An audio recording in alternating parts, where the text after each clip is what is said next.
Nexus ladies ক্লাবের শনিবারের আড্ডার সবাইকে স্বাগত জানাচ্ছি আমি জোহরা মারিয়াম লিসা।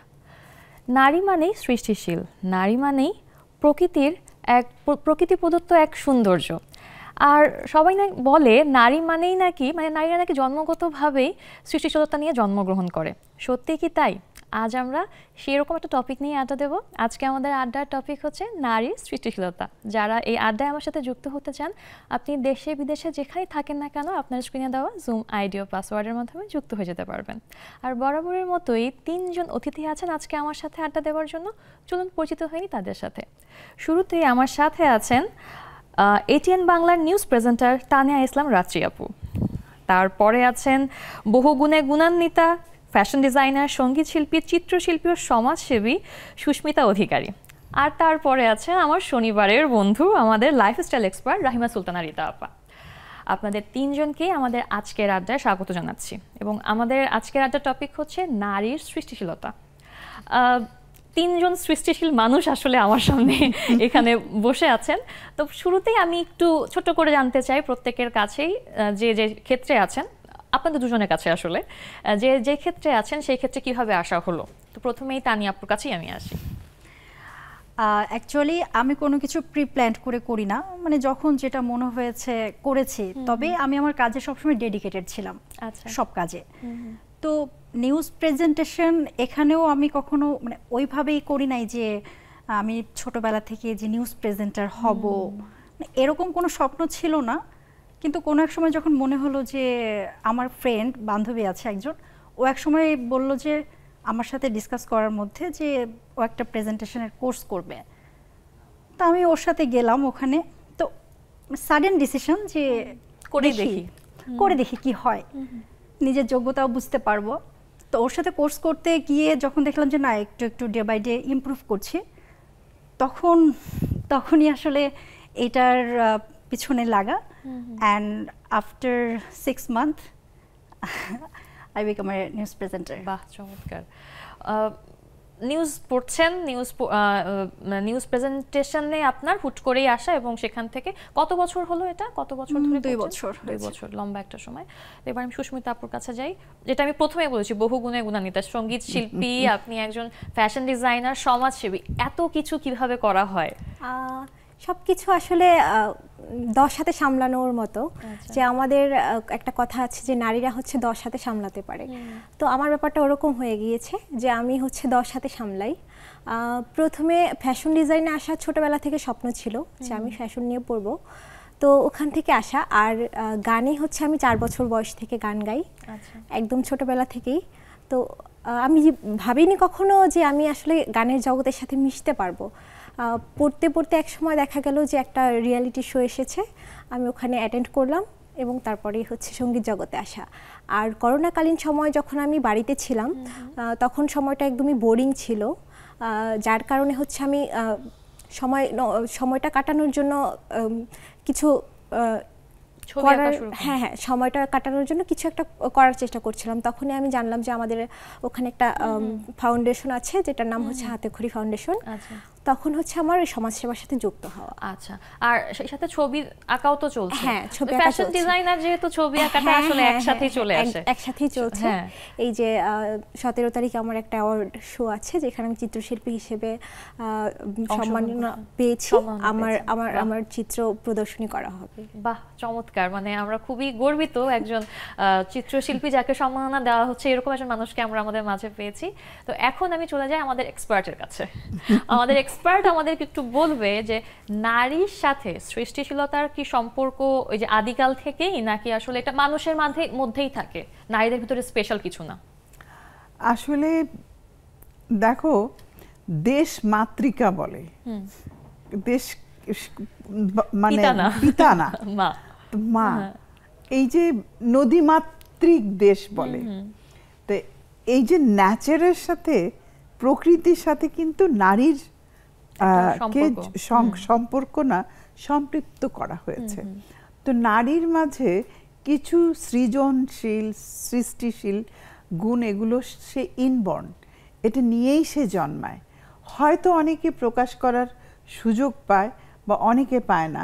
তারপরে আমি বলবো যে একটা নারী হয়তো কিছুই করছে না, সে তার পরিবারটাকে কিন্তু অনেক সুন্দরভাবে ছেলে মেয়ে গুছিয়ে তাদের খাওয়া দাওয়া, রান্না, বাড়ি ঘর পরিপাটি করা, প্ল্যানিং করা, একজন সব কিছুই কিন্তু সে করছে। ইভেন কমিউনিকেশন, পরিবারের সবার সাথে সম্পর্ক রাখছে। হাজবেন্ড তো কাজে ব্যস্ত থাকে, বাকি অনেকগুলো কাজ কিন্তু সে করে, একাই করছে, এক হাতেই কিন্তু সামলাচ্ছে। তো সেই ক্ষেত্রে অবশ্যই নারী সৃষ্টিশীল। চমৎকারভাবে বলেছেন। কিন্তু আমরা কিন্তু মনে করি যে আচ্ছা একটু ক্রিয়েটিভ কিছু করছে, উনি নিউজ পড়ছে, উনি ছবি আঁকছে, উনি লাইফস্টাইল এক্সপার্ট, এটা মনে হয় ক্রিয়েটিভিটি। কিন্তু সেটা কিন্তু না, বা সৃষ্টিশীলতা কিন্তু শুধু এটুকুর ভিতরে কিন্তু আবদ্ধ না। একজন নারী যখন তার ফ্যামিলিকে তার মতো করে গুছিয়ে যখন সে সামনে এগিয়ে নিয়ে যাচ্ছে, সামলাচ্ছে, এটাও কিন্তু এক ধরনের তার ক্রিয়েটিভিটি বলি বা সৃষ্টিশীলতা আমরা বলতে পারি। তো আমি আবার আরেকটা ছোট্ট পয়েন্ট আমি যোগ দেই, নারীর মাধ্যমেই কিন্তু একটা জেনারেশন এগিয়ে যাচ্ছে, নারী ধারণ করে। এই যে একটা সৃষ্টি, একটা মানব শিশু তার ভেতরেই একটু একটু করে বেড়ে ওঠে, তারই সব কিছু নিয়ে, তারপরে পৃথিবীর আলো দেখে, তারপরে তার উত্তাপ নিয়েই কিন্তু সে বড় হয়। তো এই জন্য এই কাজটা কিন্তু নারী করে। হ্যাঁ একদম, মানে এটার থেকে বড় সৃষ্টিশীল আর কি হতে পারে। সেই জন্যই বললাম যে এইটাই সবচাইতে বড়। আবার একটু দানি আপু আপনার কাছে আসি। নিউজ তো পড়া হচ্ছে অনেক দিন ধরে, আপনি বলছেন যে হুট করেই নিউজের প্রতি আগ্রহ।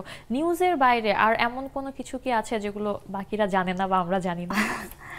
আর নিউজের বাইরে বলতে আমি যেমন আপুকে চিনি, আমি একজন শেফ ছিলাম। ও বাবা, আমি সেই থেকে আপুকে চেনা। তো আমার নিজের একটা ছোটখাটো ক্যাটারিং বিজনেসও ছিল।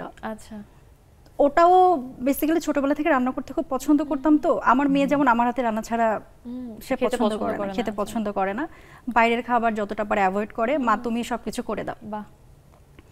তো ওটাও বেশ কিছুদিন, বছর দেড়েক, ইভেন আমি যখন ইউনিভার্সিটিতে ছিলাম তখন ইউনিভার্সিটিতে ফল ফিয়েস্তা একটা ইয়া হয়েছিল ফুডের উপরে। তো ওইটাই বেসিক্যালি শুরু আমার। হ্যাঁ, টিচার্স, আমার যে সিনিয়র জুনিয়র্স আছেন সবাই খুব অ্যাপ্রিসিয়েট করছিল যে তুমি এটার উপরে কিছু করতে পারো। তো করেছি, বছর দুয়ের আমি এটার উপরে কাজ করেছি। তারপরে হঠাৎ করে মনে হলো যে অন্য কিছু একটা করি। তো দেন আমি অ্যাজ এ মেকআপ আর্টিস্ট 1.5 বছর কাজ করেছি ফ্যাশন ইন্ডাস্ট্রিতে। তো 1.5 বছর আমার কাজ করা। তো একটা সময় গিয়ে মনে হলো যে দেখি না, পড়াশোনা কমপ্লিট করেছি, এর ভিতরে আমি আমার মাস্টার্স MBA কমপ্লিট করেছি। তো এক সময় মনে হলো যে আর কি পারি। আচ্ছা, কিন্তু কখনো নিউজ প্রেজেন্টার হব এই স্বপ্নটা সিরিয়াসলি দেখি নাই।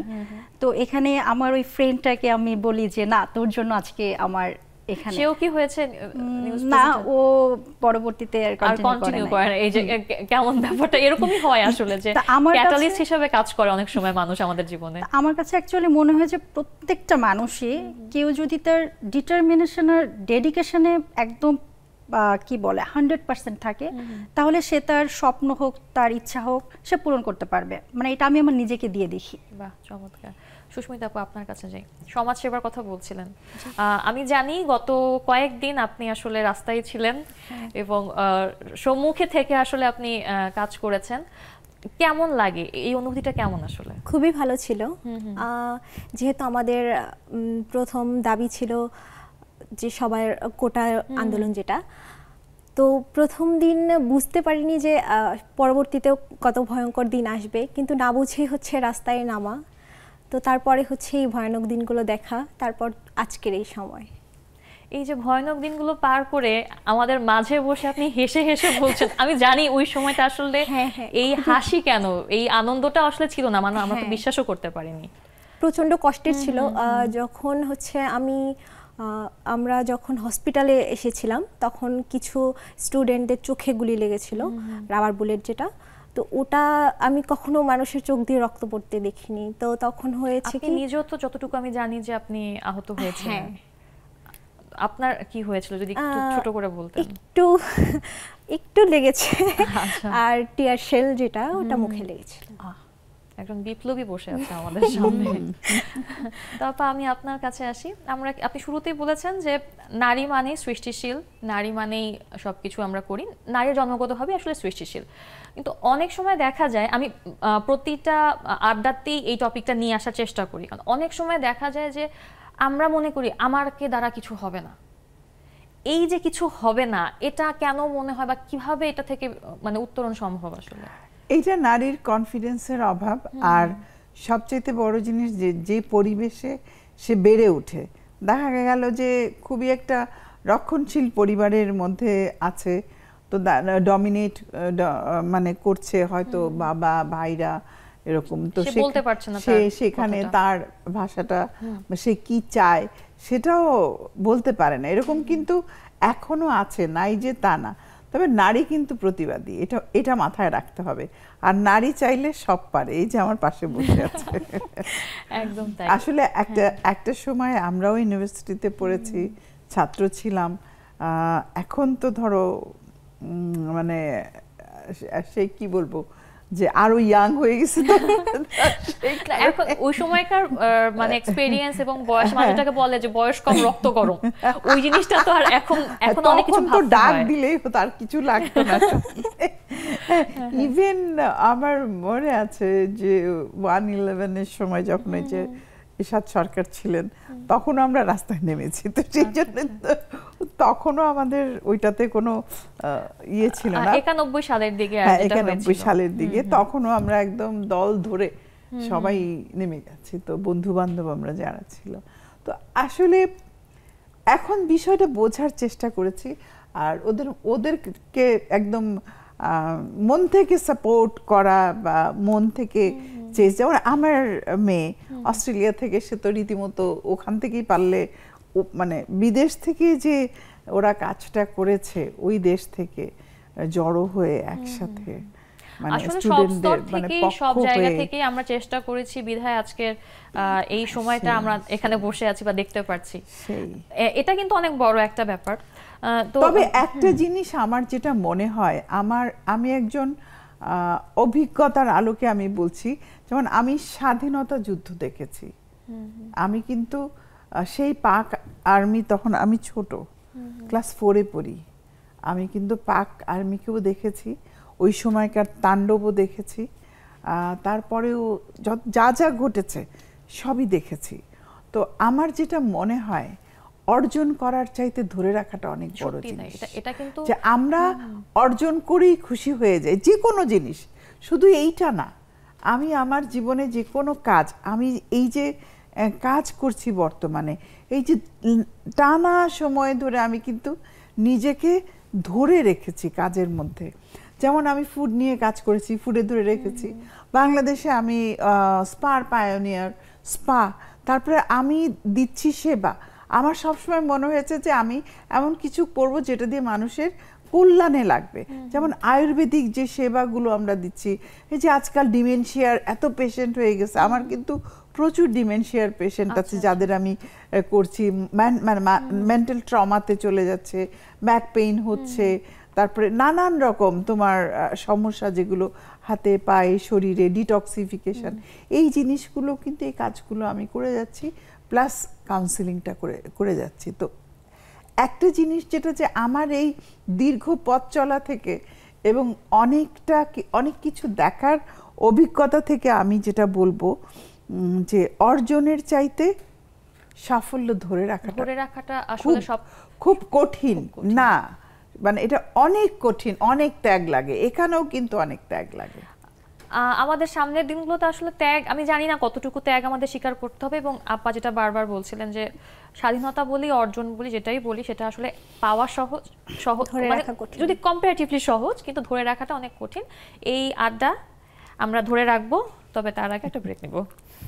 দর্শক, ছোট্ট একটা বিরতি নিচ্ছি, কোথাও যাবেন না, আমাদের সাথেই থাকুন।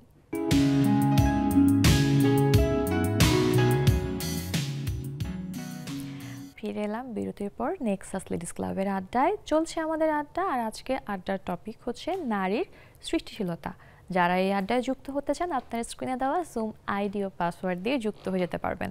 আপনি কিন্তু দেশে বিদেশে যেখানে থাকেন না কেন সেখান থেকে আপনি যুক্ত হতে পারবেন আমাদের জুম আইডির মাধ্যমে।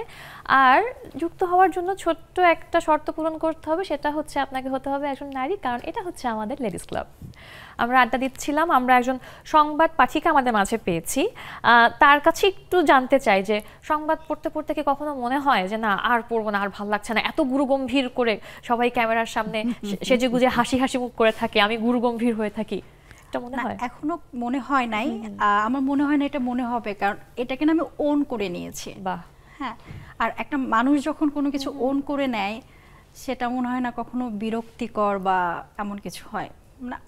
আই হোপ এটা আমি খুব ভালো, মানে খুবই পছন্দ যেহেতু করি, এটা কখনো বিরক্তিকর লাগবে না। বাহ, চমৎকার। কখনো কি এরকম হয়েছে যে একটা নিউজ খুব গাম্ভীর্যের সাথে পড়ছেন আপনি, হুট করে হাসি এসে গেল বা এরকম ঘটনা ঘটেছে কিনা? হ্যাঁ, একবার হয়েছিল। একটু শুনি ঘটনাটা, একটু শুনি আমরা।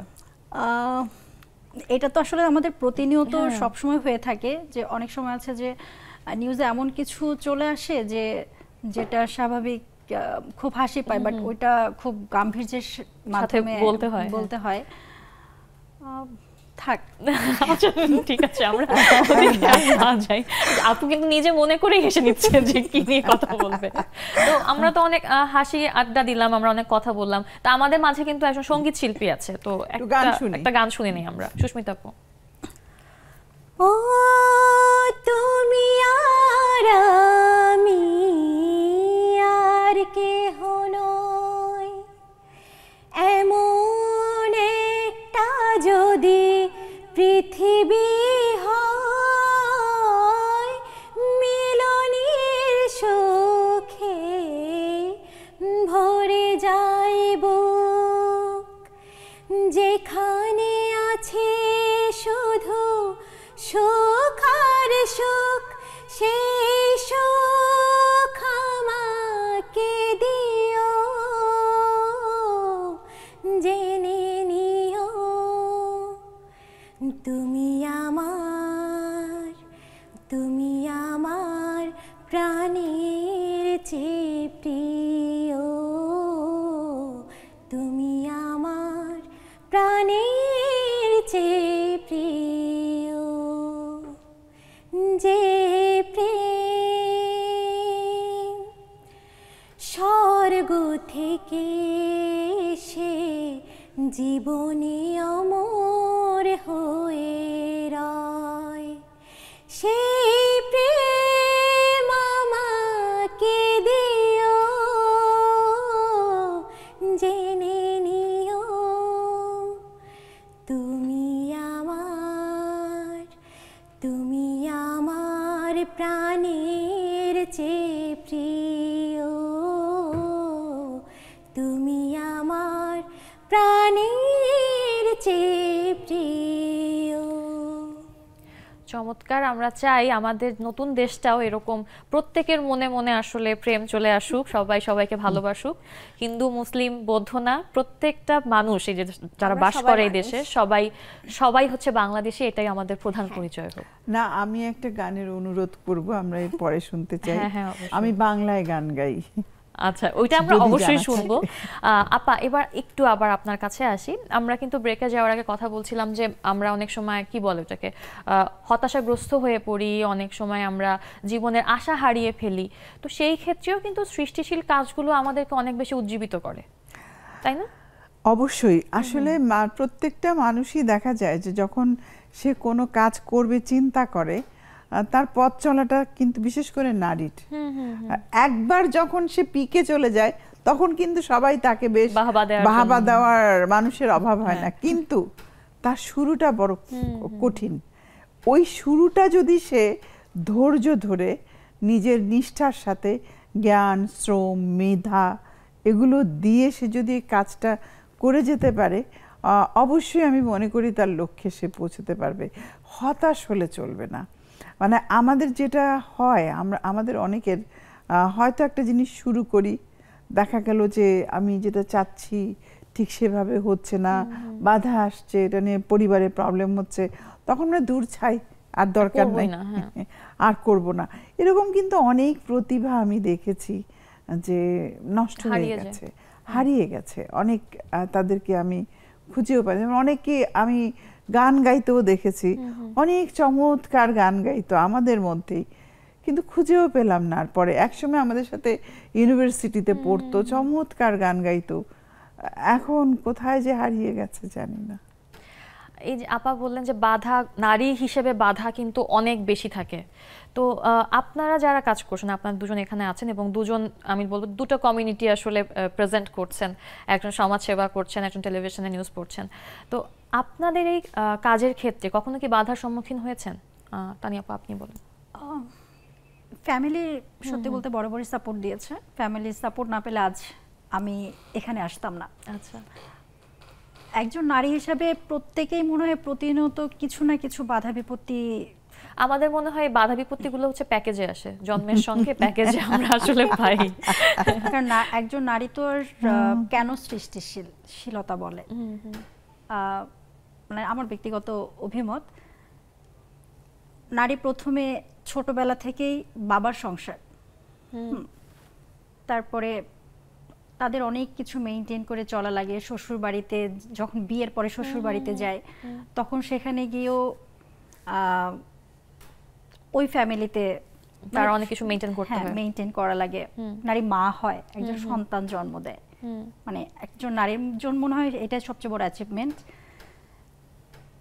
আগে যেটা হতো একটা সময় যে যখন শুধুমাত্র নারীরা ঘরের কাজ করত, বাইরের কাজ অত বেশি করতো না, বাট এখনকার নারীরা কিন্তু আর সেখানে নেই, ব্যালেন্স করে, এখন ব্যালেন্স করে, এখন নারী সব ক্ষেত্রে আছে, কোন ক্ষেত্রে নেই।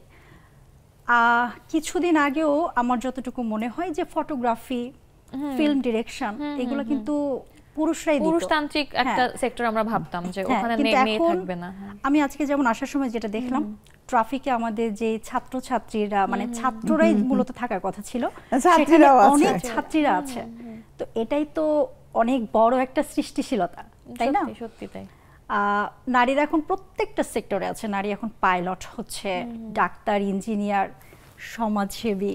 হ্যাঁ, তো আমার কাছে মনে হয় যে এখন আর সেই যুগ নেই যখন বেগম রোকেয়া সাখাওয়াত, যিনি আমাদের সাহিত্যে সংস্কৃতিতে অনেক অবদান রেখেছেন, ওনার একটা বই পড়েছি আমি, সুলতানাস ড্রিম, মানে সুলতানার স্বপ্ন। তো ওটা পড়েই না মানে অনেক কিছু ইমাজিনেশনে চলে আসে। হ্যাঁ, যে ওনার ওই স্বপ্নটা কিন্তু আজ সত্যি হয়েছে।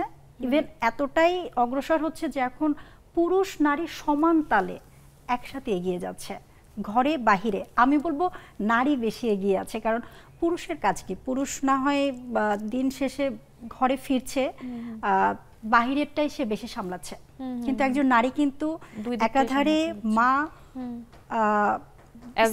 স্ত্রী, একজন কর্মী, হ্যাঁ, অফিসের একজন কর্মী, ঘরের মধ্যের কাজও যেভাবে করছে, সে বাইরের কাজটাও সেভাবে সামলাচ্ছে। আমি আমার মেয়েটাকে দুপুরে খাওয়াই তারপর আসছি।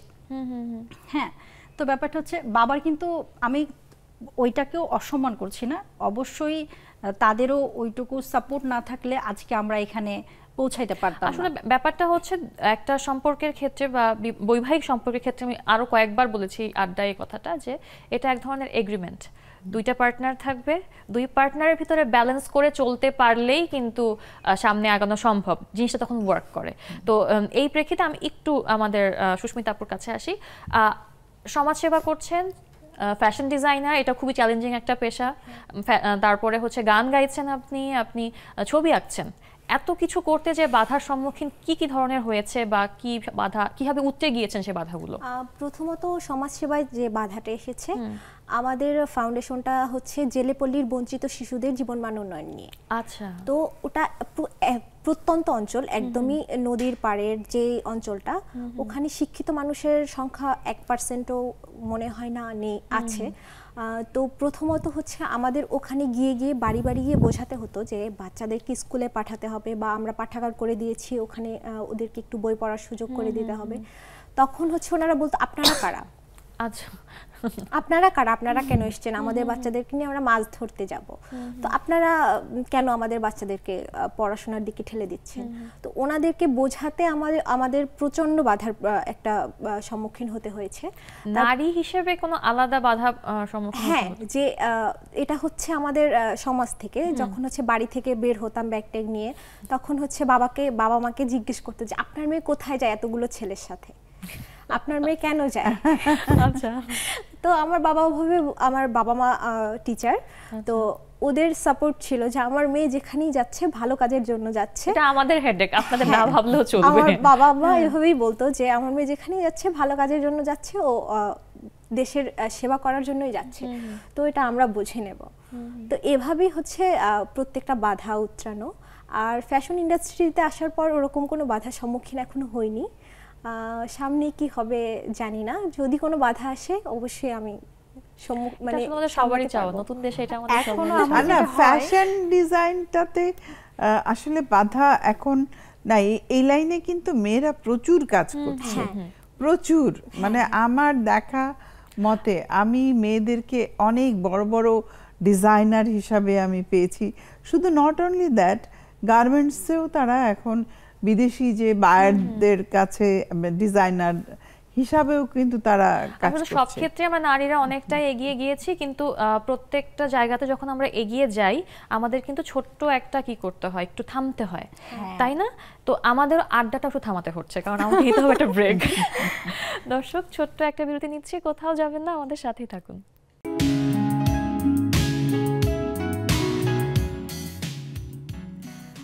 আবারও বিরতির পর স্বাগত জানাচ্ছি সবাইকে নেক্সাস লেডিস ক্লাবের আজকের আড্ডায়। আমাদের আড্ডা চলছে, আমরা আড্ডা দিচ্ছি নারীর সৃষ্টিশীলতা নিয়ে। যারা এখনও আড্ডায় যুক্ত হননি, দ্রুত আপনার স্ক্রিনে দেওয়া জুম আইডি ও পাসওয়ার্ড দিয়ে যুক্ত হয়ে যান। আমরা আড্ডা দিচ্ছিলাম, আমরা কথা বলছিলাম, আমরা নতুন একটা পরিবেশ পেয়েছি আমাদের নতুন। আমরা আশা করি আমাদের সামনের দিনগুলো আসলে অনেক সুন্দর হবে। প্রথমে আমি সুস্মিতা আপু আপনার কাছে জানতে চাই, যদি বলি এই নতুন সময়ই বলি এটাকে, আসলে দেশ তো আমাদেরই দেশ, শুরু থেকে আমাদের। এই নতুন সময়ে নারীদের জন্য আপনি কি চান সৃষ্টিশীলতার দিক থেকে, তাহলে আপনি কি বলবেন? যেহেতু আমাদের এটা প্রথমত বৈষম্য বিরোধী আন্দোলন ছিল, এই যে আমরা বলি সবসময় যে নারী পুরুষ সমান অধিকার, কিন্তু এই সমান অধিকারটা কিন্তু সবাই পায় না। আমার চাওয়া থাকবে যে এই যে সমান অধিকারটা না পাওয়ার যে ব্যাপারগুলো, এইগুলো যেন আর নতুন বাংলাদেশে না থাকে। প্রত্যেকটা নারী যেন তার নিজস্বতা প্রকাশ করতে পারে, সে যা চায় করতে চায়, বা তার এই যে আপু বললো যে শ্বশুর বাড়ি থেকে গিয়ে কিন্তু অনেক কিছু পরিবর্তন করতে হয়, এই পরিবর্তনটা যাতে না আসে, কারণ আমি নারী, আমি পারি। ব্যাপারটা যেন এমন হয় যে আমার করতে চাইলেও আমি করতে পারবো, আমি যদি করতে নাও চাই তাহলে করবো না। কারণ অনেক সময় দেখা যায় কি যে আজকের এই যুগে আমরা যারা নারীরা আছি, আমরা যদি কোনো কারণে পড়াশোনা শেষ করে কিছু না করি, সেটাও কিন্তু আমাদের এক ধরনের ব্যর্থতা হিসেবে ধরা হয়, তাই না? মানে এই বিষয়ে আমি জানি না আপনাদের কি মতামত। ধরা হয় ব্যর্থতা হিসেবে ধরা হয় যে এত পড়াশোনা করে কি লাভ হলো, কি করলে বসেই তো আছো। হ্যাঁ, তো এইসব না আসুক, এইসব বৈষম্য না থাকুক, নারীরা যেরকম এগিয়ে যাচ্ছে এর থেকে বেশি এগিয়ে যাক, সুন্দর বাংলাদেশে সবকিছু সুন্দরই হোক, আমরা সেই আশা করতেই পারি। আর দেশ তো আসলে ভালো খারাপ সবকিছু মিলেই থাকে। আসলে পজিটিভ থিংকিংটা সব ক্ষেত্রে খুব ইম্পর্টেন্ট, মানে এগিয়ে যাওয়ার ক্ষেত্রে। আমি যেটা মনে করি যে একটা নারী তার নিজেকে শারীরিক মানসিকভাবে প্রস্তুত করা, এটা কিন্তু খুব ইম্পর্টেন্ট। ওইটা হলে যেটা হবে, তার আত্মবিশ্বাস, সেলফ কনফিডেন্স একটা নারীর, সে যাই কিছু না করুক, সংসার করুক, ওইটাও একটা অনেক বড় কাজ। সে হোম মেকার, সেখানেও সে যোদ্ধা, তার পরিবারের মানুষগুলোকে দেখাশোনা করছে, সেইখানেও যদি সে full on energy and confidence নিয়ে সেই কাজটা করতে পারে, এবং ওই বিষয়ে কিন্তু তাকে একটু জেনে পড়ালেখা করে জেনে যদি কাজটা করে, তাহলে কাজটা অনেক সুন্দর হয়। সেখানেও কিন্তু শিক্ষার অনেক কিছু রয়েছে। সত্যিই তাই। তানি আপু, আপনার কাছে আবার জানতে চাই আমি, নিউজ প্রেজেন্টেশনের সময় যেটা হয় যে, আমি জানি না এখনকার অবস্থাটা কীরকম, শুরুর দিকে আমরা দেখতাম যে শুধুমাত্র ছেলেরাই নিউজ পড়ছে, বা যদি আমি ছোটবেলার ওই জাতীয় টেলিভিশন থেকে যদি দেখি মেয়েদের সংখ্যা অনেক কম। তো এখন বিষয়টা কেমন? এখন তুলনামূলক মেয়েরাই বেশি পড়ছে। আচ্ছা, এটার কোনো বিশেষ কোনো কারণ আছে যে মেয়েরা আসলে শান্তশিষ্টভাবে পড়ে, বা মানে প্রেজেন্সের কারণে তাদের নাকি আসলেই তারা? ছেলে মেয়ে উভয়ই তো অবশ্যই মানে নিজেকে ওইভাবে প্রেজেন্টেবল করেই তারপরে ওই সিটে বসে। হ্যাঁ, আমার কাছে মেয়েরা এগিয়ে যাচ্ছে। অনেক সময় হয় কি এই জিনিসটা আমি দেখেছি অনেক ক্ষেত্রে, আমি জানি না সাধারণ মানুষ, আমরা যারা ধরেন মিডিয়া রিলেটেড কাজগুলো করি আমাদের কাছে ব্যাপারটা নর্মাল লাগে, কিন্তু সাধারণ মানুষ না কেমন যেন বাঁকা চোখে দেখে। আপনি নিউজ পড়ছেন সেটাও তারা বাঁকা চোখে দেখে, টেলিভিশনে গিয়েছে মানে মেয়ের কোনো সমস্যা আছে। মিডিয়া সেক্টরটাকে অ্যাকচুয়ালি বাঁকা চোখে দেখে, এরকম ভাবে করে। আসলে সব জায়গাতেই প্রবলেম আছে, কিন্তু এই মিডিয়া সেক্টরটা হচ্ছে বাইরের সবার কাছে একটু হাইলাইটস বেশি হয়, দেখতে পায়, এই কারণে এই জন্যই, আর কিছু না। তবে আমার কাছে মনে হয় নিউজ প্রেজেন্টেশন বা আমি যে একজন নিউজ প্রেজেন্টার, এটা যথেষ্ট রেসপেক্টেড একটা জব আর কি। অবশ্যই অবশ্যই। হ্যাঁ, আর এই জন্যই এটার প্রতি আরেকটু পরবর্তীতে আগ্রহটা বেশি হয়েছে। আপনি তো বললেন যে আপনার ফ্যামিলি থেকে সাপোর্টটা, ফুল সাপোর্ট আপনি পেয়েছেন, কিন্তু মানে সমাজে চলতে গেলে বা বাস করতে গেলে ফ্যামিলির বাইরেও তো অনেক মানুষ আছে, সেখান থেকে কোনো ধরনের ঝামেলায় পড়তে হয়েছে কিনা বা কোনো ধরনের কটূক্তি শুনতে হয়েছে? হয় কি, একটা জিনিস শুরু করার আগে আপু কিছুক্ষণ আগে কিছু কথা বলেছিলেন, শুরু করার আগে না অনেকে অনেক কিছুই বলবে যে না এটা করো না, ওটা করো না, এটা কেমন হবে না হবে।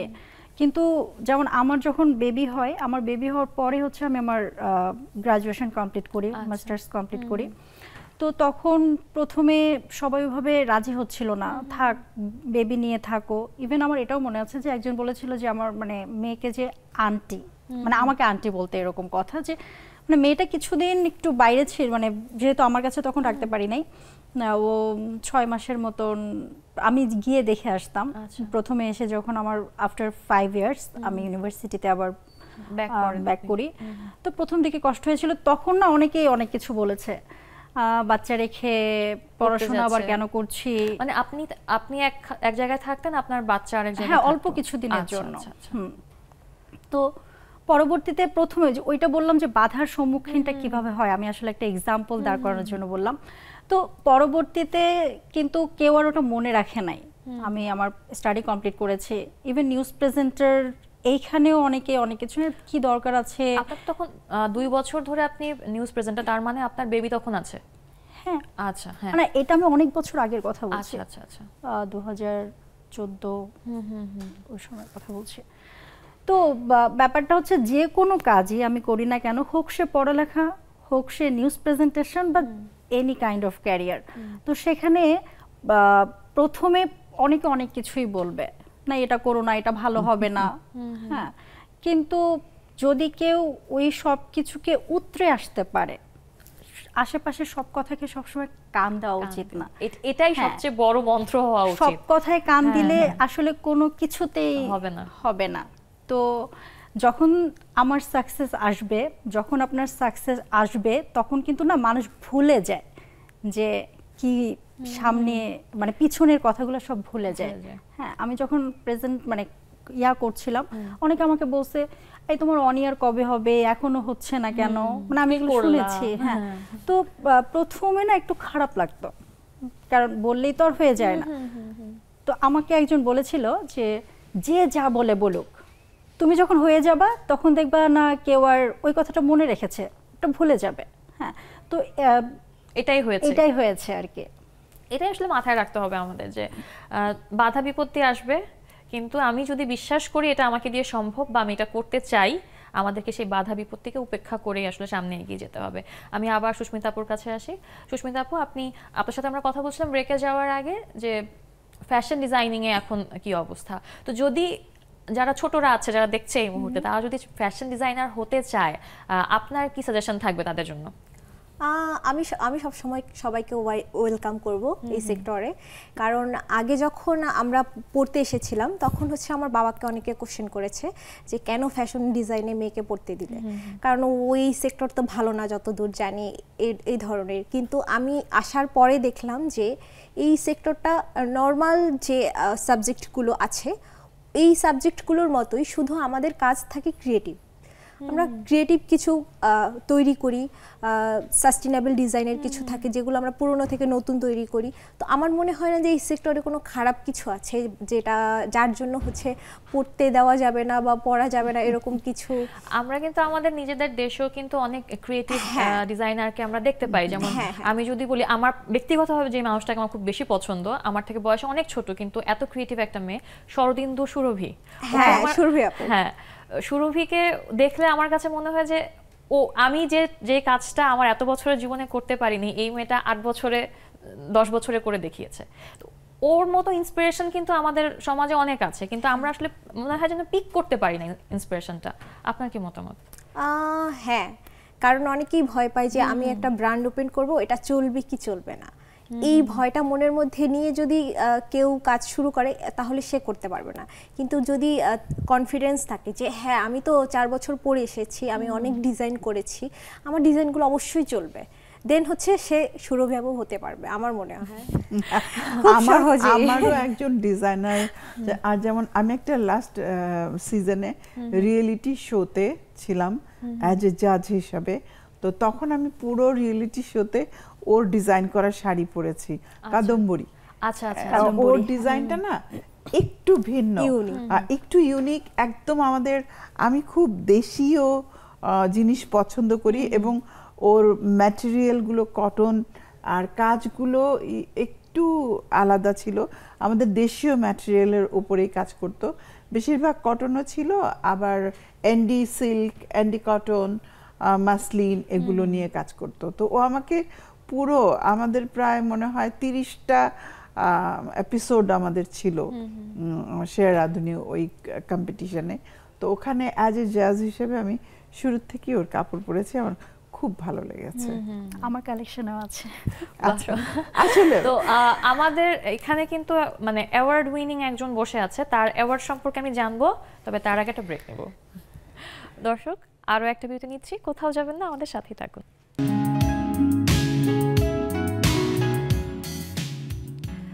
ফিরে এলাম বিরতির পর নেক্সাস লেডিস ক্লাবের আড্ডা চলছে। জুমের বন্ধুরাও জয়েন করে ফেলেছে, তাই যারা এখনো জয়েন করেনি দ্রুত আপনার স্ক্রিনে দেওয়া জুম আইডি ও পাসওয়ার্ড দিয়ে যুক্ত হয়ে যান।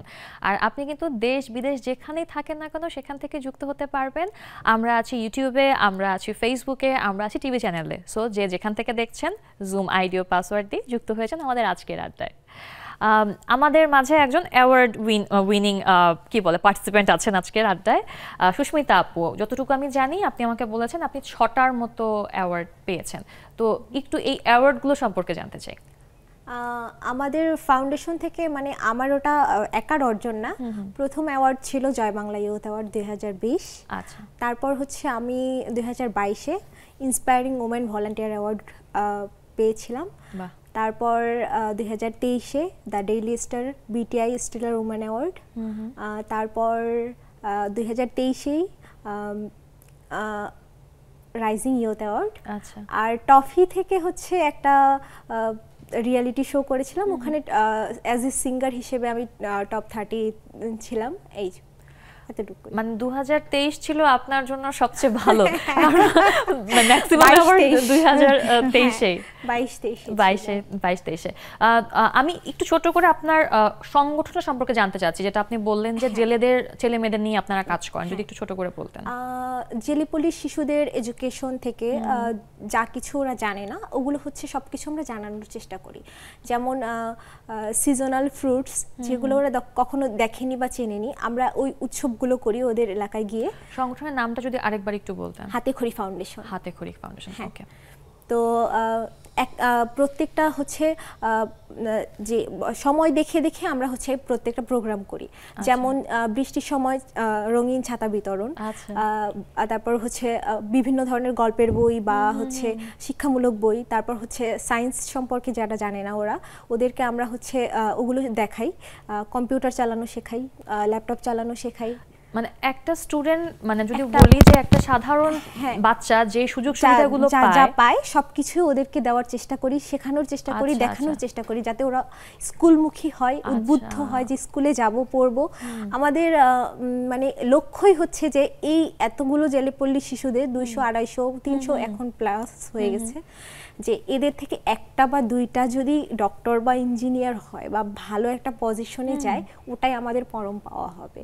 আর আমাদের ফাউন্ডেশন পুরোটাই হচ্ছে আমাদের নিজস্ব অর্থায়নে চলে। আমরা এই বিষয়ে আমরা জানবো, আপনার ফাউন্ডেশন সম্পর্কে আমার আরো জানার আছে, তবে একটু জুমে যাই। জুমে আছে, জুমে নাজিয়া আপু আছে, জুমে হাসিনা আপা আছে, আমার মিতা মরিয়ম আপা আছে, আজকে সে ম্যাচ করে পড়ে আসছে আমার সাথে, একদম ন্যান্সি আপু আছে, আজকে আমাদের সাথে প্রথম জয়েন করেছে। বাকি তিনজন তো আমাদের রেগুলার। একটু ন্যান্সি আপুর সাথে প্রথমে কথা বলি। যতটুকু আমি জানি ন্যান্সি আপু আমাদের সংবাদ পাঠিকার ফ্রেন্ড, তাই না ন্যান্সি আপু? একদম সঠিক। হ্যাঁ, এবং আমি আপনার একটা হিডেন ট্যালেন্ট সম্পর্কে জানতে পেরেছি, আপনার সৃষ্টিশীলতার কথা জানতে পেরেছি, আপনার ফ্রেন্ড বলেছে আমাকে। সেটা হচ্ছে আপনি নাকি প্রচুর কথা বলেন। এটা কি সত্যি? না, প্রচুর কথা না, সে খুব সুন্দর গুছিয়ে কথা বলে। আচ্ছা, সুন্দর গুছিয়ে। ওকে ওকে ওকে, আচ্ছা, মাই প্লেজার। আমার ফ্রেন্ড আমাকে নিয়ে এত সুন্দর করে বলতে পেরেছে। তো এই যে আপনি একটা সৃষ্টিশীল কাজের সাথে আছেন, নিউজ প্রেজেন্টিং এ আছেন, কেমন লাগে আপনার? আসলে প্রত্যেকটা কর্মক্ষেত্রেই হচ্ছে চ্যালেঞ্জিং। সো এটাও যে খুব একটা মানে খুব ইজি জব, ব্যাপারটা এরকম না। আমরা যেহেতু নারী, আমাদেরকে ঘর, সব সংসার, বাচ্চা সবকিছু ট্যাকল দিয়ে তারপর হচ্ছে জবটা করতে হয় আর কি। সো আমার কাছে ভালো লাগে। দিন শেষে যখন আমি আবার ওয়ার্ক প্লেসে যাই, তখন আমার কাছে মনে হয় যে না, এটা আমার একটা শান্তির জায়গা। যেরকম বাসায় আসলে শান্তি লাগে, এটা একরকম শান্তির জায়গা, আবার ওয়ার্ক প্লেসটা হচ্ছে আরেকটা শান্তির জায়গা। তো আমার কাছে আমি এনজয় করি বেসিক্যালি। বাহ, চমৎকার, অনেক ধন্যবাদ আপু। এবং আজকে যেহেতু আপনি প্রথম আমাদের সাথে যুক্ত হয়েছেন, আর আমাদের নিয়ম হচ্ছে নতুন কেউ যুক্ত হলে তাকে আমরা করতালির মাধ্যমে স্বাগত জানাই। আপনাকেও স্বাগত জানাচ্ছি। আশা করছি যে পরবর্তী আড্ডাগুলোতে আপনাকে আমরা পাবো আমাদের সাথে, ইনশাআল্লাহ। আচ্ছা, এবার আমি যাই নাজিয়া আপুর কাছে। নাজিয়া আপু আনমিউট করে নেবেন। Good morning. নাজিয়া আপু আছেন ইউএসএ তে। Good morning. Good morning Rita আপা। কেমন আছো নাজিয়া? এই তো রিতা আপা, আছি ভালো। আর দেশের এই নতুন পরিস্থিতিতে আরো ভালো লাগছে। আমি দূর থেকে বসে আপনাদের সাথে যে যুক্ত হতে পারছি, মনে হচ্ছে যে আমি কিছুটা হলেও আপনাদের সাথে ওখানে আছি। Thank you. নাজিয়া আপু, আপনার কাছে আমি জানতে চাই, আমি সবসময় আপনাকে আসলে কম্প্যারিজন টাইপ একটা প্রশ্ন করি, আজকেও সেরকমই করছি। সৃষ্টিশীল নারী বা নারীর সৃষ্টিশীলতা, এটা যদি আমি বলি আমাদের দেশ বা আপনি এখন বর্তমানে আছেন ইউএসএ তে, সেখানকার নারীদের ভিতরে কোনো পার্থক্য কি আপনি দেখতে পান? দেখো, কম্প্যারিজন করা উচিত, কিন্তু কম্প্যারিজন তখনই করা উচিত যখন সিমিলারিটিস থাকে, একই পর্যায়ে দুইজনকে কম্প্যারিজন করা যায়। ইউএস এর সাথে বাংলাদেশের কম্প্যারিজনটা একটু বেশি হলেও, তবে আমি বাংলাদেশকে পিছনে ফেলে কথা বলতে কখনোই রাজি না। এগিয়ে যাচ্ছে, উন্নত দেশ আর উন্নয়নশীল দেশ বাংলাদেশ এদিকে। তবে আমি মনে করি বাংলাদেশের মেয়েরা মোর creative than what I C here, মানে এখানকার মেয়েদের থেকে। কারণ এখানে তো অনেক অ্যাডভান্টেজ আছে, তারপরে না তাদের ক্রিয়েটিভিটি, তাই না? আর আমাদের দেশের মেয়েদের সেই অ্যাডভান্টেজ গুলো নাই। সেই এত কিছু বাধার ভিতরে একজন মানুষ যখন তার ক্রিয়েটিভিটি দেখাতে পারে, তার পাওয়ার অনেক বেশি যখন এইসব দেশের একটা মেয়ে যখন তার ক্রিয়েটিভিটি দেখায়।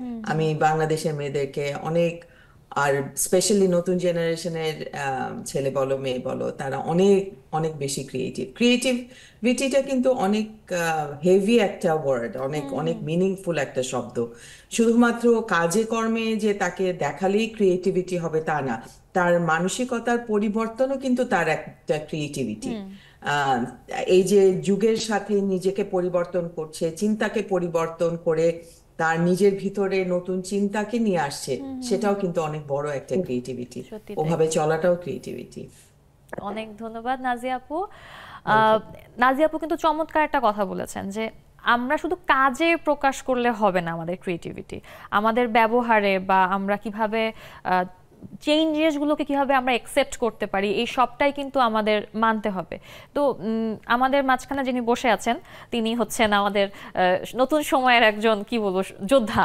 তো আপনাকে যদি প্রশ্ন করি আমি, এই যে মানিয়ে নেওয়ার ব্যাপারটা আপনাদের জেনারেশন যদি বা আমাদের জেনারেশনের মধ্যে কতটুকু আছে? আমরা কি একটু মানে কষ্ট সহ্য করতে পারি, নাকি আমরা আসলে অ্যারোগেন্ট, না যেটা চাই সেটাই হবে?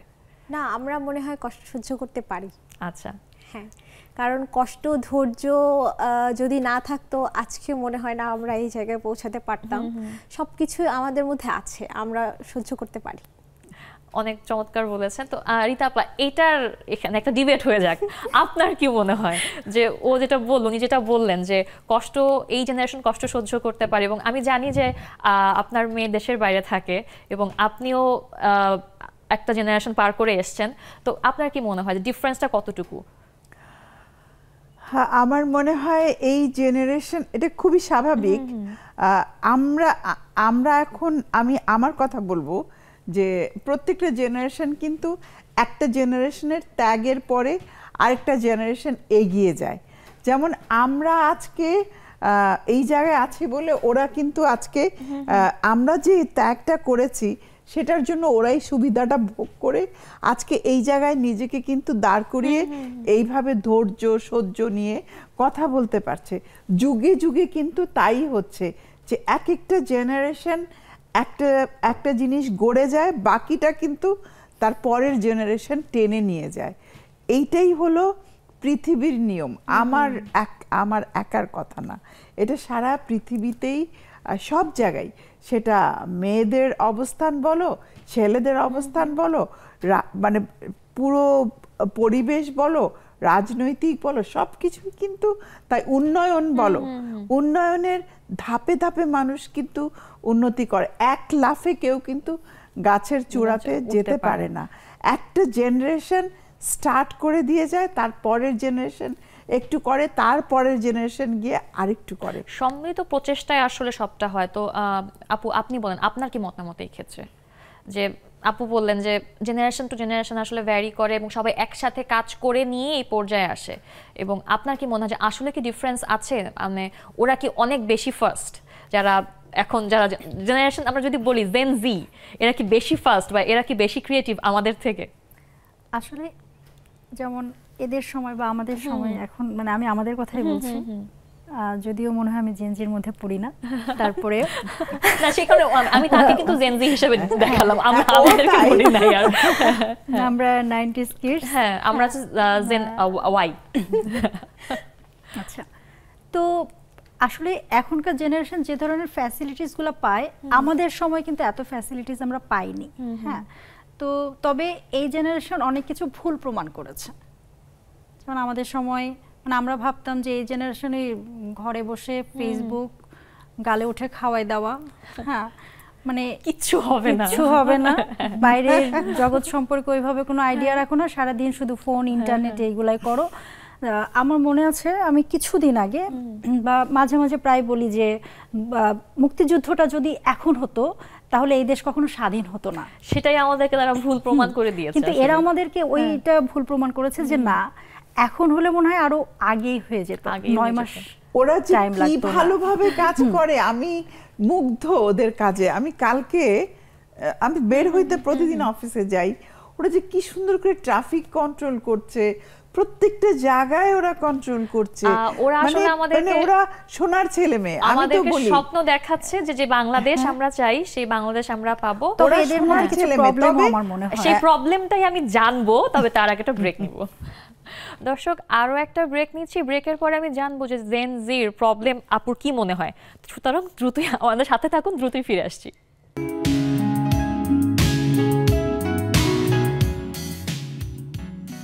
ফিরে এলাম বিরতির পর নেক্সাস লেডিস ক্লাবের আড্ডা জমে উঠেছে, আর অনেক বন্ধুরা কিন্তু জুমে জয়েন করে ফেলেছে। তাই আপনারা যারা এখনো অপেক্ষা করছেন আর ভাবছেন জয়েন করবো কি করবো না, দ্রুত আপনার স্ক্রিনে দেওয়া জুম আইডি ও পাসওয়ার্ড দিয়ে যুক্ত হয়ে যান। আমরা আড্ডা দিচ্ছিলাম, আপু আপনার কাছ থেকে জেন জির একটা সমস্যা শুনতে চাচ্ছিলাম, সেটা আমরা শুনবো। তবে তার আগে আমি একটু আবার জুমে যাই। জুমে মরিয়ম আপা আছেন, আমার মিতা, আজকেও ম্যাচ করে পড়ে এসছেন আমার সাথে। মরিয়ম আপা আনমিউট করে নেবেন, কেমন আছেন? আর আপনার, আমি জানি আপনি কবিতা লেখেন, তো এই সৃষ্টিশীল চিন্তাটা কিভাবে আসলো যে কবিতা আমি লিখতে চাই, এটা কবে মনে হলো প্রথম? শুভ সন্ধ্যা, সবাইকে শুভেচ্ছা ভালোবাসা। হ্যাঁ মিতা, তো আমি ছোটবেলা থেকে স্কুল কলেজ জীবন থেকেই লেখালেখি একটু অভ্যাস। আমার আব্বা লিখতেন, আচ্ছা, হয়তো সেভাবে রুচিটা এসেছে। তারপরে প্রকৃতিকে খুব ভালোবাসি। আজকে আমি বলতে চাই যে নেক্সাস টেলিভিশনের লেডিস ক্লাব যেন একটা ফুলদানি, আর আমরা সবাই ফুলদানিতে প্রতিদিন ফুটে উঠি। এই নেক্সাস লেডিস ক্লাব জুম আড্ডায় এক একটা ফুল হয়ে ফুটে। কেউ আমাদের যাকে আপা হলো গোলাপ, ফুলের রানী গোলাপ, তারপরে আমরা এক একজন একটা ফুল হয়ে ফুটি, তাই না রিতা আপু? একদম অনেক ধন্যবাদ। আজকে এটা লেডিস ক্লাবের কালার পড়েছে আমার মিতা, তা আমি দেখে বললাম যে আজকে এটা তাহলে খুঁজে বের করলাম, পেয়েছি, ভাগ্যে খুঁজে পেয়েছি, আর হলো লেডিস ক্লাবের সাথে মিলে গেছে। আর আমার একটা কবিতা আছে জানো মিতা, এত সুন্দর মিলে গেছে আজকে আমার মানে আমার কথা বলার সাথে। আমার এই কবিতার নাম ফুলদানির অতিথি। আজকে শুনতেই হবে সবাইকে, একটু পড়ি, একদিনও পড়ি নাই সেটা। আচ্ছা ঠিক আছে। আমরা ফুলদানির অতিথি সবাই। আজ রাতভর শুধু কামিনীর সুবাস, আমার ঘরের চারিধারে থেকে থেকে আমি প্রাণ ভরে শ্বাস নেই। কামিনীরা কত কথা কয় মনে মনে আমার মনের সাথে, আমি চোখ মেলে দেখি বারে বার সম্মুখের ফুলদানির নব অতিথিদের। বাতাস কতবার ছুঁয়ে যায় আমায় কামিনীরে ধীরে ধীরে ভালোবাসার মতো। জানি আজ আমার ঘুম হবে না, কেননা নিঝুম সন্ধ্যায় কামিনীর হাসি, কামিনীর সুবাস সহসা আমাকে শিহরিত করেছে। ক্রমে ক্রমে আমার মন কেবল দুলছে, তাই ভাবি সাথী হই ফুলদানির অতিথিদের, শুধু রাতভর জেগে জেগে। ক্ষণিকের তোরে এসেছে জানি আমার অতিথিরা, পাছে ভালোবেসে ফেলি ভয়ে তাই জড়সড় আমি। অতিথিরা আবার ভালোবাসার কথা শুনে আমার পানে চেয়ে মুচকি হাসে, পাছে ওরা ভালোবেসে ফেলে তাই আমি লজ্জারাঙা বধূ যেন। একদিন একগুচ্ছ কামিনী ফুল এনে আমার ঘরে রেখেছিলাম, তারপর সেই রাতে আমি কবিতাটা লিখেছিলাম। বাহ, চমৎকার। অনেক ধন্যবাদ মরিয়ম আপা। এবার আমি একটু যাই হাসিনা আপার কাছে। হাসিনা আপা, আপনি একটা সৃষ্টিশীল কাজ আপনি করছেন, আমি জানি আপনার পরিবারকে আপনি সামলে রাখছেন, সেই সাথে আপনি যে ট্যুরিস্ট মানে মেয়েদের একটা ট্যুরিস্ট গ্রুপ করেছেন, সেটাতে কাজ করছেন। কেন মনে হলো যে মেয়েদেরকে নিয়ে এরকম একটা ভ্রমণকারী দল করা উচিত? আসসালামু আলাইকুম আপু, শুভ সন্ধ্যা সবাইকে, অনেক ধন্যবাদ। আর আজকে হচ্ছে না স্টুডিও সবগুলো শাড়ির কালার অনেক সুন্দর, সবাইকে অনেক ভালো লাগতেছে। থ্যাংক ইউ আপু। সবগুলো শাড়ির কালার অনেক সুন্দর, খুব ভালো লাগতেছে। আমি দেখতেছিলাম বসে কথাগুলো শুনতেছিলাম। তো যাই হোক, মেয়েদের নিয়ে ভ্রমণের যে বিষয়টা, এটা হচ্ছে আসলে এটাও একটা অনেক বড় একটা সৃষ্টির ব্যাপার আমি বলবো, কারণ এটার যে ফাউন্ডার আর প্রেসিডেন্ট হচ্ছে ডক্টর সাকিয়া হক, ডক্টর মানসী আপু, দুজন। ওরা হচ্ছে যেভাবে এটাকে তৈরি করেছিল প্রথম, তো ওরা হচ্ছে নিজের ফ্যামিলি থেকেই শুনতো যে ভ্রমণের যে কোনো সময় কোথাও যাইতে নিলেই বলতো যে এখন যাওয়া লাগবে না, আপনি আসলে মানে সেখান থেকে ইন্সপায়ার হয়েছিলেন, এরকম বিভিন্ন ধরনের কথা। যেটা হচ্ছে আমরা ছোটবেলা থেকে শুনে আসছি। হ্যাঁ, তো ওখান থেকে হচ্ছে যখন আমি একদিন হিমু পরিবহন থেকে আসলে এই সংগঠনটার সন্ধান পাই, তো আমি পরে নরসিংদী জেলা থেকে ওদের ভলান্টিয়ার হই, তারপরে জেলা লিডার, তারপরে এখন ঢাকা বিভাগের কোচ লিডার।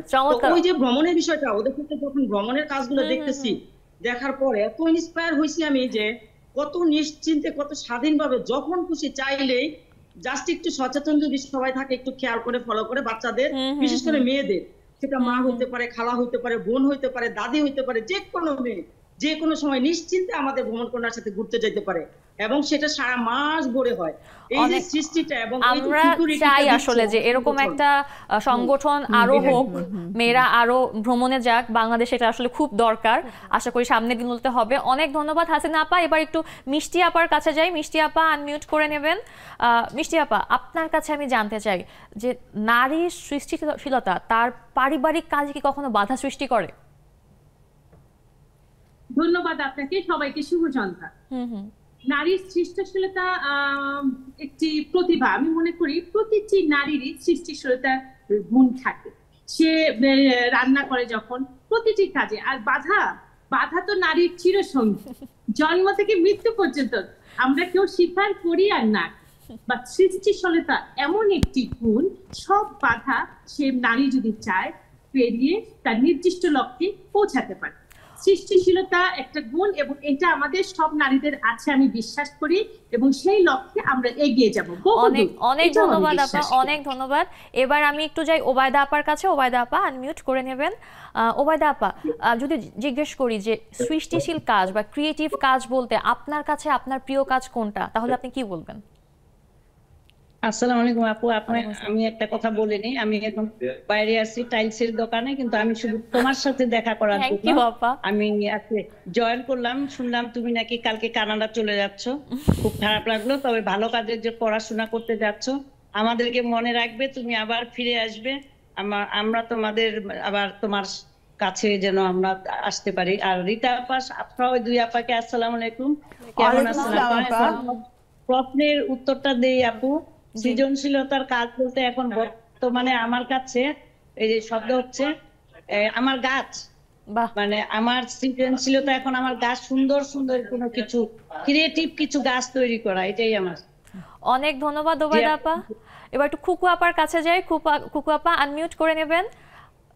খুকু আপা, আপনার কাছে জানতে চাই যে যদি বলি এই মুহূর্তে আপনাকে একটা ক্রিয়েটিভ কাজ করতে বলি, তাহলে আপনি কোন কাজটা করতে চাইবেন? মরিয়ম আপার মতো আমি একটা আবৃত্তি শোনাই দিই। হ্যাঁ হ্যাঁ, অবশ্যই, প্লিজ। কাজী নজরুল ইসলামের সৃষ্টি সুখের উল্লাসটাই শোনাই দিই কয়েকটা লাইন। আজ সৃষ্টি সুখের উল্লাসে মোর মুখ হাসে, মোর চোখ হাসে, মোর টক বগিয়ে খুন হাসে, আজ সৃষ্টি সুখের উল্লাসে। আজকে আমার রুদ্ধ প্রাণের পল্লবে বান ডেকে ওই জাগলো জোয়ার, দুয়ার ভাঙা কল্লোলে আসলো হাসি, আসলো কাঁদন, মুক্তি এলো, আসলো বাঁধন। বুক ফাটে আজ মুখ ফোটে, মোর তিক্ত দুঃখের সুখ আসে, রিক্ত বুকের দুঃখ আসে, আজ সৃষ্টি সুখের উল্লাস। থ্যাংক ইউ, অনেক ধন্যবাদ খুকু আপা। এবার আমি একটু সোনিয়া আপার কাছে যাই। সোনিয়া আপার নামটা দেখতে আমার খুব ভালো লাগে, দেশের বাড়ি সোনিয়া আক্তার, দেশের বাড়ি, এই জিনিসটা খুব ইন্টারেস্টিং। সোনিয়া আপা, আপনার কি করতে ভালো লাগে যখন আপনি ফ্রি থাকেন বা যখন আপনি অবসর কাটান? কোন কাজটা করে আপনার মনে হয় যে এটা একটা সৃষ্টিশীল কাজ, এই কাজটা করে আমার মন ভালো হয়? শুভ সন্ধ্যা সবাইকে। যাই হোক, আজকে মন বেশি ভালো নাই তোমার জন্য, তোমাকে আর দেখতে পাবো না ওইভাবে। সমস্যা নেই, নাজি আপার মতো আমিও চলে আসবো। আমাদের জুমের যেতে পারবো ঠান্ডা থেকে। হ্যাঁ, জন্য অনেক শুভকামনা আর ভালোবাসা রইলো আপনাকেও। আমি অবসর সময়ে আমি কিভাবে আমার কাজকে এগিয়ে নিয়ে যেতে পারবো, আমার কোন কাজ আর কিভাবে করলে, আমার কোন পিঠা কিভাবে তৈরি করলে মানুষ আরো বেশি আকর্ষিত করতে পারবে, এগুলি নিয়ে চিন্তা করি। আমার কাছে মনে হয় যে আমার কাজটাকে আমি বেশি প্রায়োরিটি দিই। আমি অবসর থাকলে আমার কাজ নিয়ে মানে বেশি চিন্তিত থাকি। আর আরেকটা, এতক্ষণ যখন সৃজনশীলতা নিয়ে কথা উঠছিল তখন একটা কথা চিন্তা করছিলাম যে আমরা যে প্ল্যাটফর্মে বসে কথা বলি সেটাই তো একটা সৃজনশীলতা চিন্তা নারীদের নিয়ে। আমি এমন প্ল্যাটফর্ম আর কখনোই দেখি নাই যে নারীদের এতটা অগ্রাধিকার দেওয়া হয়, যে কথা বলার সুযোগ, একটা টিভি চ্যানেলে আমরা কথা বলার সুযোগ পাচ্ছি। আমাদের এই টিভি চ্যানেলের মাধ্যমে অনেকেই না আমাদেরকে চিনে। এটা কিন্তু একটা মানে সৃষ্টিশীল সৃজনশীলতা চিন্তা ভাবনা। ধন্যবাদ যারা এই কাজ করেছে, বিশেষ করে জাকি আপু আমাদের এই নারীদের এতটা কথা বলার সুযোগ দিয়েছে, অসংখ্য ধন্যবাদ। অ্যাকচুয়ালি মাঝে চিন্তা হয় যে কিভাবে তার মাথায় এই চিন্তা আসলো।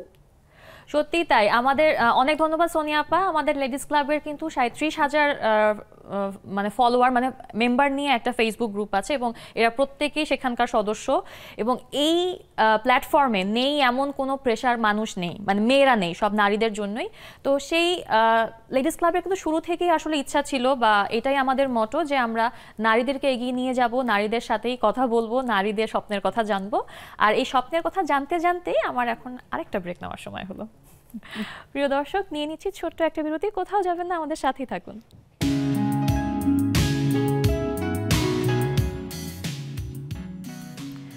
ফিরে এলাম বিরতির পর নেক্সট লেডিস ক্লাবের আজকের আড্ডা, এবং আড্ডা একদম শেষ প্রান্তে আমরা চলে আসছি। তাই যারা এখনো যুক্ত হননি আপনার স্ক্রিনে দেওয়া জুম আইডি ও পাসওয়ার্ড দিয়ে যুক্ত হয়ে যাবেন। যেটা বলছিলাম, আড্ডার একদম শেষ প্রান্তে চলে এসেছি আমরা। তো যদি আমি বলি আপু, আপনার কাছেই আমি আবার চলে আসি, ছোট করে যদি একটু আমাদেরকে বলতেন যে স্বপ্নগুলো পূরণ করতে আমরা যারা নতুন প্রজন্মে যারা আছি কিভাবে কি করতে পারি, বা আপনার এই পর্যায়ে আসতে আমাদের কি করা উচিত?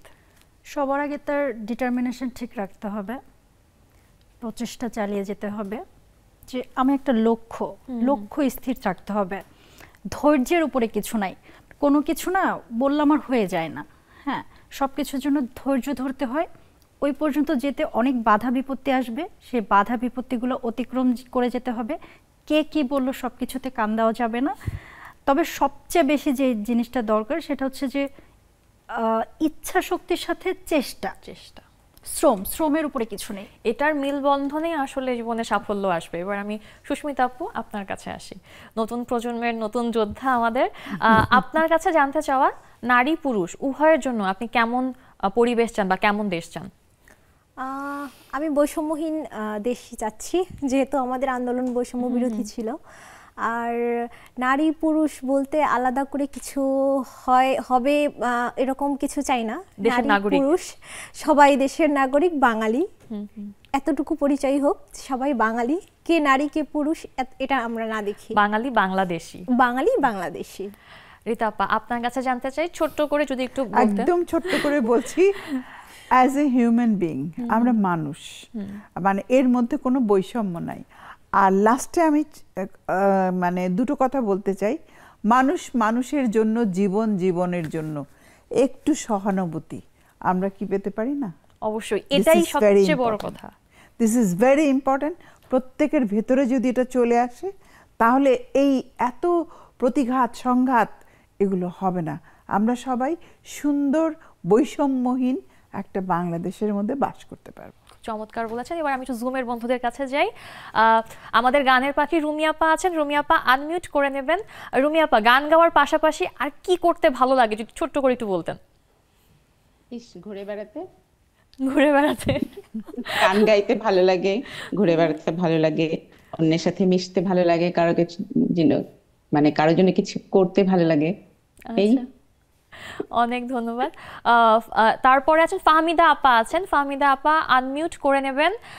আপা আপনার কাছে আমি জানতে চাই, এই যে নারীরা আজ সৃষ্টিশীল, জন্মগতভাবেই নারী আসলে সৃষ্টিশীল, এটা কি আপনি বিশ্বাস করেন? ছোট্ট করে বলবেন। জি আপু, আমি বিশ্বাস করি, কারণ প্রত্যেকটা নারীর মধ্যে সৃষ্টিশীলতা সুপ্তভাবে থাকে।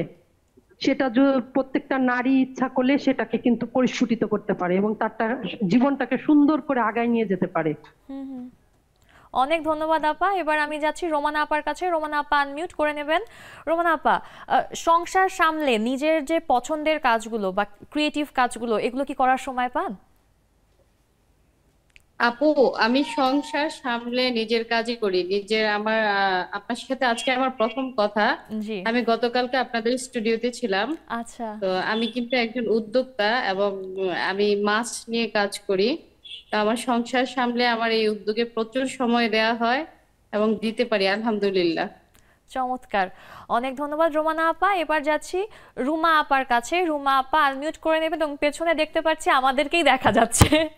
রুমা আপা, এই যে আমাদের রোমানা আপা বললেন যে তার পছন্দের কাজটা উনি করতে পারেন সংসার সামলে, আপনার পক্ষে কি সম্ভব হয়? ছোট্ট করে বলবেন।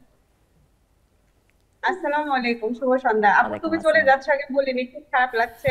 মানে তোমার শনিবারে তোমার মিষ্টি হাসিটা দেখতে পাবো না স্টুডিওতে। আমাদের সাথে তো থাকবাই, মানে স্টুডিওতে মানে তোমার সাথে এভাবে কথা হবে না। আমি আসলে হোম মেকার, আমি আসলে সৃষ্টিশীল, আমি ঘর গোছাইতে অনেক পছন্দ করি। আমার মানে জিনিসপাতি কোথায় রাখবো, কিভাবে বাগান করতে পছন্দ করি। এক এক সময় এক এক রকম ভাবে আমার ঘরের ডেকোরেশন চেঞ্জ করতে আমার ভালো লাগে। অনেক ধন্যবাদ রুমা আপা। এবার আমি রীতা আপার কাছে যাই। রীতা পোদ্দার আপা, আনমিউট করে নেবেন। রীতা আপা, সৃষ্টিশীল কাজ এবং হচ্ছে নারী, আপনার চোখে কি মনে হয় যে সম্পূরক, পরিপূরক নাকি? অনেক ধন্যবাদ তোমাকে। আমার সবাইকে শুভ সন্ধ্যা। এবং তুমি যে উদ্দেশ্যে যাচ্ছ আমাদের ছেড়ে, সেটা যেন সফল করে ঈশ্বর আমি সব প্রার্থনা করি। এবং অনেক অনেক ভালো থাকবে, সবাইকে রেখে একা দিয়ে। আর সৃজনশীল হচ্ছে গিয়ে আমি মনে করি যাদের ভিতরে কোনো সৃজনশীল বা সৃষ্টিশীল কোনো প্রভাব নেই, তারা আসলে কোনো সভ্য মানুষ হতে পারে না।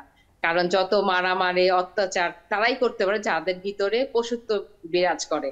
কারণ যখন তুমি, আমি একটু বলছি যে যখন আমি ঘরে কোনো কিছু করব না, শুধু রান্না করব, খাবো, ঘুমাবো, তখন কিন্তু মানুষের সমালোচনা করবো, এটা একটা ন্যাচারাল ব্যাপার। হ্যাঁ, কিন্তু যখন তুমি নিজের কিছু করবে, একটা সসের বোতল ফাঁকা হয়ে গিয়েছে, সেটার একটা ড্রেস পরে দিন, তখন তোমার সেই মনোযোগ দিতে হবে, চিন্তা করতে হবে, তখন কিন্তু তুমি আজে বাজে কাজটা করতে সময় পাবে না, তাই না? তো এর জন্য আমি মনে করি সৃজনশীল যারা আছে নারী, তাদেরকে আমি ভীষণ ভালোবাসি। এবং অনেক ধন্যবাদ আপা। রীতা আপার ভিডিওতে একটু সমস্যা হচ্ছে, তো এই যে এখন ভিডিওটা ঠিক হয়েছে। আমি আবার নেলি আপার কাছে যে, নেলি আপা আনমিউট করে নেবেন। নেলি আপা, কি করতে ভালো লাগে আপনার, একটু ছোট্ট করে বলেন আমাদেরকে। আসসালামু আলাইকুম, সবাইকে শুভ সন্ধ্যা।